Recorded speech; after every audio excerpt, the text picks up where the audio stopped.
Hi, folks. It's Bill and Jonathan here. Have you guys ever wondered if you can take tax benefits and pass them through being an investor in a passive investment? I stay up at night wondering that very question. Very exciting stuff. We'll talk to you about that right after this.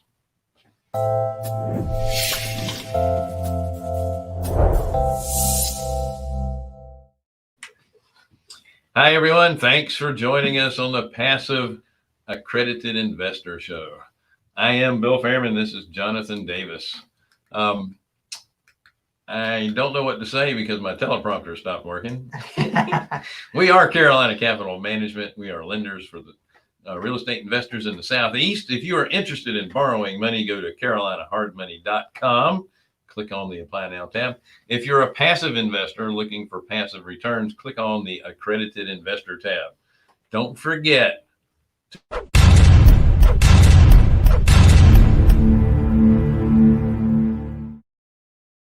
And hit the bell. Yeah, hit the bell. You got to hit the bell. You need like a bell that comes through. Ding. Also, do not forget about Wednesday with Wendy.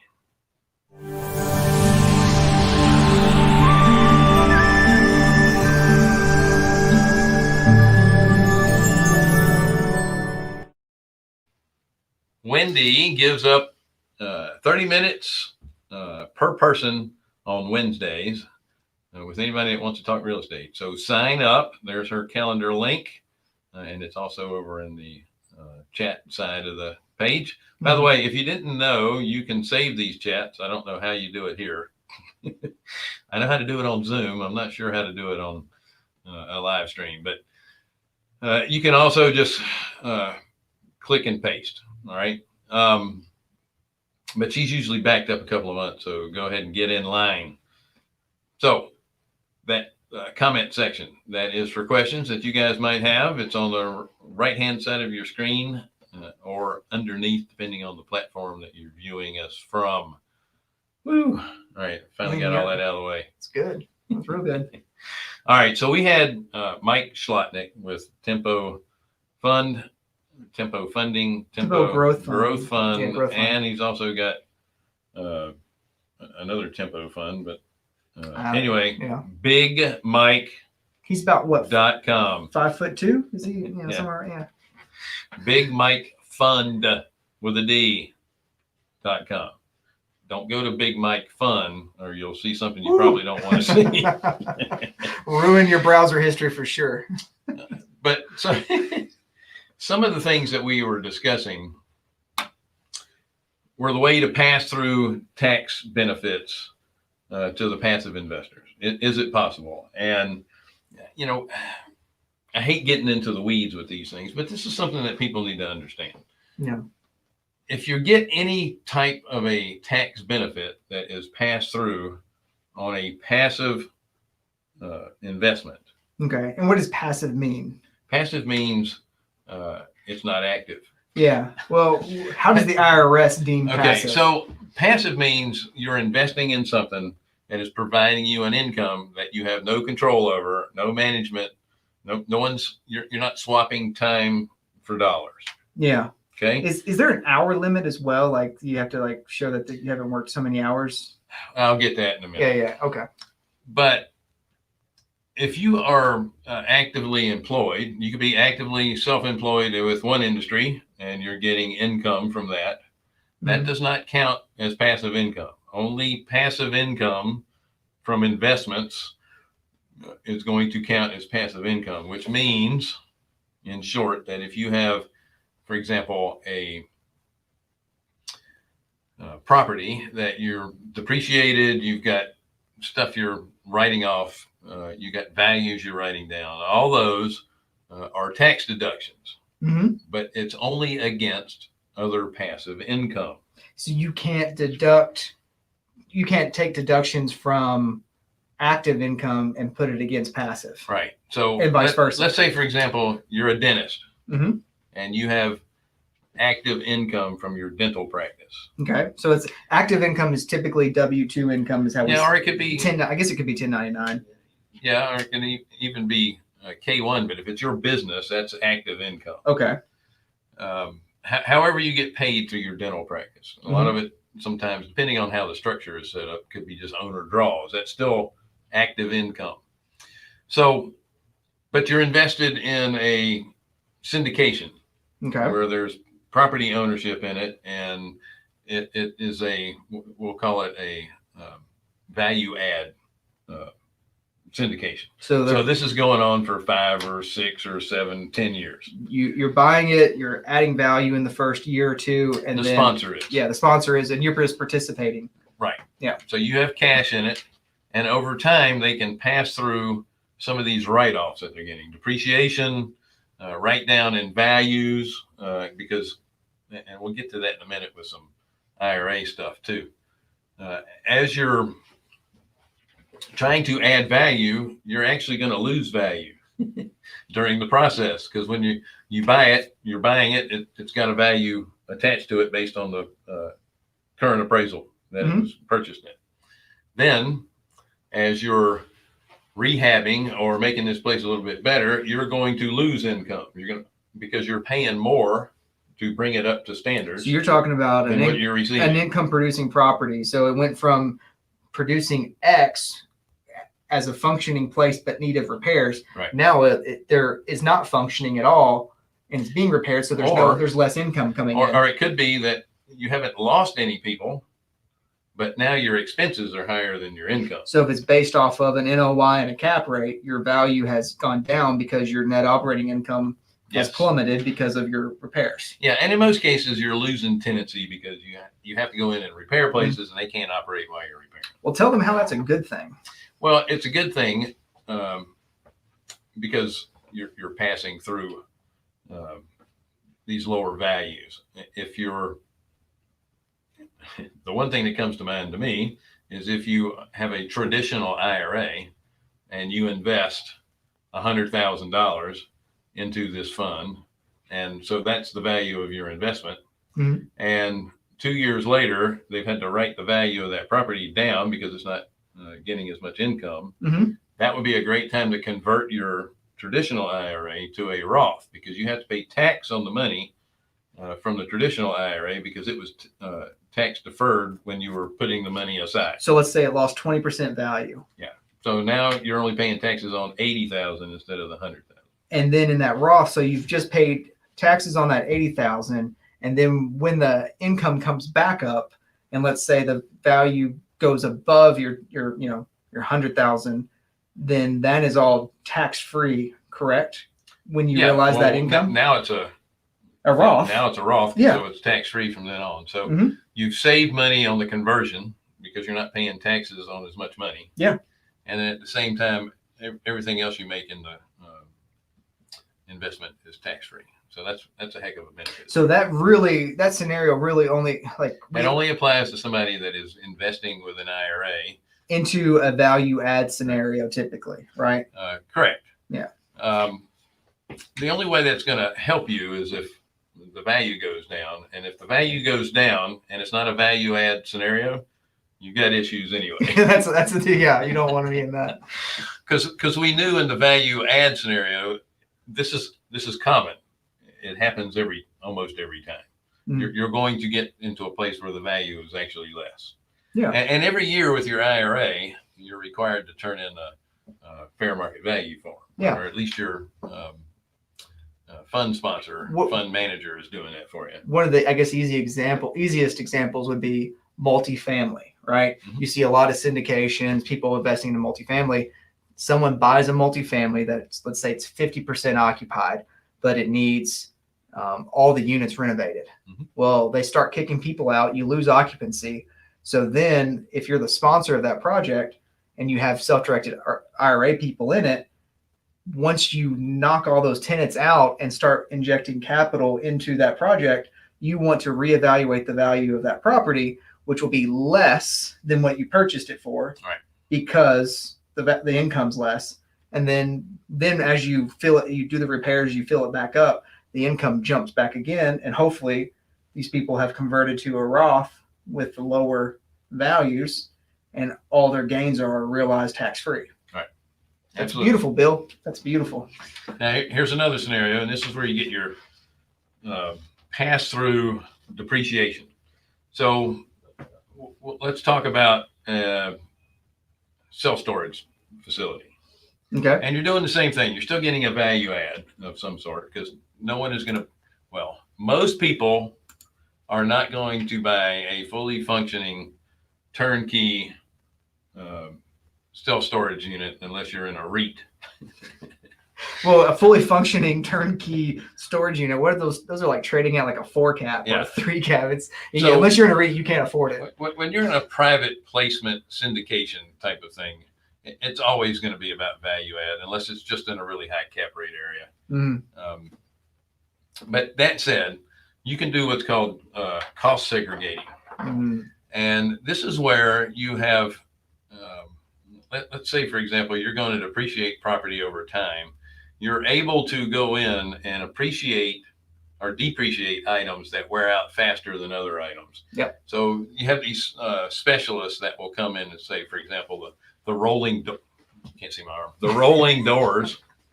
Scoot over this way. Yeah, come on in. The rolling doors at the units are going to wear out a lot faster than, say, the concrete floors. Well, because what's the typical depreciation schedule? Is it 35 years? I mean, you can speed them up and do like 20 years, but it's a pretty long time. Yeah. So like you can get like rolling doors. They have a life expectancy of 5 years. Yeah, whatever the life expectancy or the, I think they call them useful time frame or whatever it's called. Anyway, once it's past that useful life expectancy, you can go ahead and depreciate that up front. So you're able to take the depreciation faster. Mm-hmm. And it's good for the project, but it's also good for the investors because they can take those depreciation benefits and pass them through to the investor themselves. Here's the problem. Yeah. Again, if you don't have passive income, it does you no good. So you get all that, but you have no passive income Right. So where do you get passive income from? Well, I'm glad you asked. I feel like I'm full of good questions today. We always teach people, and everyone should know this anyway, you need to be diversified in anything that you're doing. You can be very diversified in the real estate space. Notes, lending, they have zero tax benefits, but there's plenty of ways you can get passive income from those. But you said something, we talked about the hours before to be passive. Yeah, I'll get that in a minute. Okay, you keep pushing me off, and I really want that number. All right, I'll get there shortly. So if you're in the lending space, there are no tax benefits. So if you have a passive investment in lending somehow, typically you're going to get a K1 and you're going to pay tax on it. Now, used to be the only way you could overcome that is by having it in a tax deferred or tax exempt vehicle, right? Correct. Now, back to the number of hours spent. There it is. In the Trump tax, I guess the new tax plan he had in 2017, they made some adjustments to lending and considering it an active income. And so they basically said that you may be subject to active income even in a passive investment where you have no control, but they put a time frame on it. If you spend more than 100 hours a year, it's considered active income.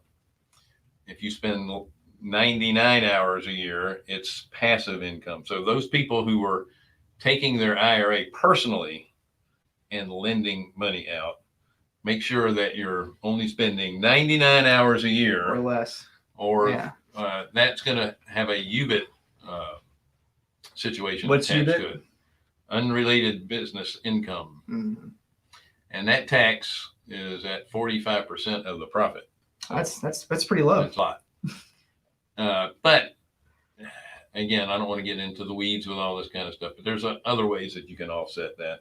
It's the same kind of a tax that you would get if the fund had leverage on it as well. And that's for another time. So if you are in a fund that invests in real estate on the debt side, and you're an equity member of that fund, you're getting passive income from that fund. Yeah, you're getting passive income whether you're a debt member or an equity member. Okay. Because, but if you're a debt member, if you spend more than 100 hours doing anything on reconciliation, then it's active. Yeah. Well, that would be the same on the equity side. Oh, it would be. Yeah. Okay. If you're a passive investor, it's highly unlikely that you're spending more than 2 hours a year. It's all at tax investment. time. Yeah, all at tax time. If you're somebody that is actively investing their own IRA money to individuals, you could spend a lot more than 100 hours a year keeping up with your investment, because it's your investment. I know it's not yours technically. It is the IRA, and it's not benefit of you, but you're the one controlling it, and you want to keep up with it. But if you're the one, doing the inspections and walking the properties and all that kind of stuff when you're lending this money, it could get up there. Just make sure you don't spend more than 99 hours a year. Which is a great reason to buy notes with your self-directed IRA and not originate them. Well, that's true too. But you still have due diligence that you have to do. Just make sure it's quick, not more than 99 hours a year. Real quick. So I've kind of lost my place now. But so when we get to the spreading of the wealth, so to speak, so that to be able to offset your passive depreciation, if you are invested in, say, a syndication that holds real estate, and then you're invested in some sort of a lending fund that has no tax benefits, you can at least take those tax benefits to offset the income that you're getting in the passive lending fund. Gotcha. So one of the things that people worry about with a lending fund is that they only want to invest IRA money in it because there's no tax benefits. But that's not really true. If you have investments in other things that have tax benefits that are passed through passively, then you can use those tax benefits to offset the income that you're getting on the cash that you have in these funds. Yeah. So that's I know we're getting into the weeds in this, but it's something that really needs to be said. You don't always have to invest in a fund that doesn't have tax breaks with an IRA, with a tax deferred or tax exempt account. Yeah, and is it like your mileage may vary? I mean, everyone has different scenarios, but if you have cash locked up in other things that have tax benefits, but you're still sitting on some cash that you'd like to get invested passively, you could put that in there and they can offset each other. And the point there is that you need to be diversified in real estate holdings as well as other means, which would be the lending side, owning notes, maybe even tax liens, all those things. There's all kinds of avenues in the real estate side of things that you can still be very diversified and still be in the same space. What is it? 9 out of 10 millionaires got their wealth from real estate. Mm-hmm. Yeah. Again, on a lending fund, they don't own the assets unless there was an issue, and they're not going to own them long. But it's still part of the real estate, and the assets that the lender is lending upon are going to continue to go up in value. So it offsets your risk, gives you a good margin, and at the same time, it kind of offsets inflation issues. And there's another thing too, inflation. How are we able to overcome inflation going forward? Well, one of those is to be in a fund that allows you to compound your returns. Correct. Because even though profits are typically going up in an inflationary, it depends on the industry, obviously, but your profits should be going up. Mm-hmm. And then rates that those companies are charging should be going up to offset that. Yeah. Really, the way to overcome inflation is by compounding over time. I mean, it's beautiful. I mean, it's, you can take distributions in a fund that gives you, 7 or 8%, and you can take those quarterly or monthly distributions and make that cash. Then what do you do with it? You spend it. Or you can compound that, and in probably like a 10-year period, you're talking, it's going to be like a 13 to 14%. Yeah, you can have, low single digits, low to mid single digit return. I'm sorry, double digit returns with compounding. But the same thing holds true if you're investing in property holdings. You're assuming that those property values will also go up over time. So you've got the benefit of the tax breaks through the property holding investments. Then you can pass those through to your lending passive returns.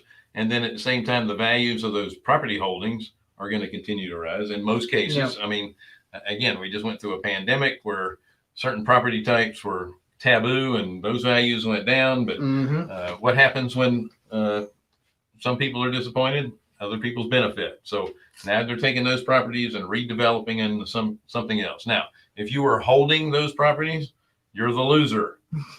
But Yep. On the other side, you can benefit from somebody else losing. There are always going to be winners and losers. You cannot control what you can't control. And you will not always be a winner in real estate. Yes. Most of the time you will, but not always. Yeah. Okay. I'm sorry. I'm sure I confused most of you, but if you have any additional questions, we are happy to answer them. You got anything else you want to add? No, I think you did great, Bill. Yeah. I understand. Numbers are boring. I'm sorry. I have to say that, but they are, but I love them.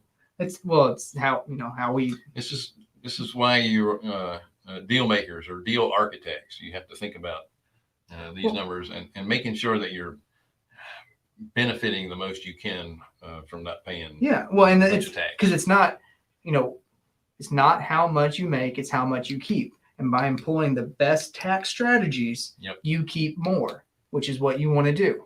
Absolutely. Folks, thank you so much for joining us on the Passive Investor Show. We are a Passive Accredited Investor Show. Don't I'm forget to sorry. get accredited. I keep saying, I keep wanting to say the Passive, what was it? Investor Show? No. Is it PISS for short? Passive Aggressive Show. Passive Aggressive.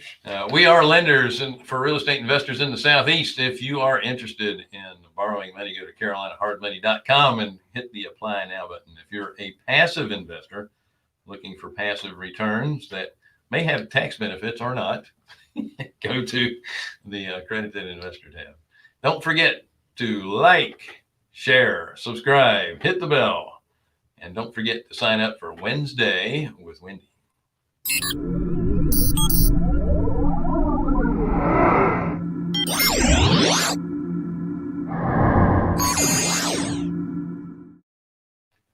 And again, her calendar link is right there in the chat. I do have one question from Luis. Does your fund generate depreciation? No, because our fund doesn't hold any real estate. We just lend on real estate. Yep. So if you want depreciation, you have to own a property. Correct. So it's a syndication or into a fund that owns real estate. But our point to this was we wanted to make sure that if you're going to invest in anything in particular because you think you're going to have tax benefits, and they do have tax benefits, but you can only utilize them if you have other passive income to offset those. Yeah, that's all. Exactly. So if you're a W-2 employee in a job and you have tax benefits or tax depreciation, any of that stuff from property holdings, and it's in a passive nature, then it doesn't do you any good. Exactly. You'd want to split your investment up between passive and now, active. if you own the property yourself and you're as part of your businesses, then you can certainly offset your active income with that. Does that make sense? And can you give historical returns on your fund over the last 3 years? I would love to in person, but because SEC rules, I can't. If you'll shoot me an email at bill@carolinahardmoney.com, we can have a more private conversation about it. Mm-hmm. Okay, folks, have a wonderful day. By the way, we did have some breaking news, but nothing changed. So the news is broken. We're gonna unemployment actually did go up a little bit. It was kind of unexpected, but it's all going to fluctuate, and it's all good. So have a great week. We'll see you next time. Thanks.